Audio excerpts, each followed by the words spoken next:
Brillanti Dance. Kull nhar ta' ġimgħa fit-8:30 dejjem fuq One.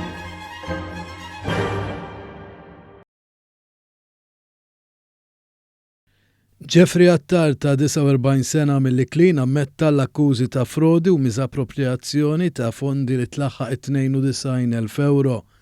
Attar li huwa kontrattur ġie mixli li froda 3 persuni bejn l-2019 u Jannar tal-2021. Fil-qorti nstema kif l-imputat xtara xi oġġetti u pretenda li jħallas lura b'ċekkijiet minn kontijiet magħluqa jew li ma kellhomx biżżejjed fondi. Dawn il-kontijiet kienu marbuta ma' konvenji fuq proprjetajiet. Il-klijenti ta' Attar stqarrew li kellhom jirikorru għand il-pulizija wara li jagħmlu konvenju mal-imputat u l-iżvilupp li kien responsabbli għalih ma nbenjex. L-imputat ammetta l-akkużi miġjuba kontrih u l-qorti laqet it-talba l-ħelsim mill-arrest fuq diversi kundizzjonijiet fosthom depożitu ta' 100 euro u garanzija personali ta' 30,000 euro.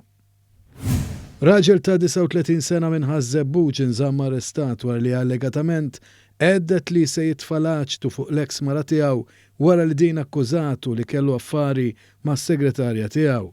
Fil-qorti nstema kif il-pulizija ċevit rapport li r-raġel kien għeddet li l-eks mara tiegħu bosta drabi li kien se jitfalaċtu kif ukoll intimida lilha u lill-omma u ġie arrestat nhar is-Sibt wara li kien hemm mandat ta' arrest fil-konfront tiegħu.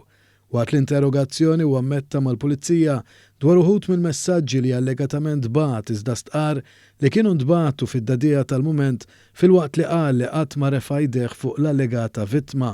U qal li talab lura lil mara l-ġojellerija li kien xtrala bħala rigali u li wara li din tirritornhom ma kien sera aktar.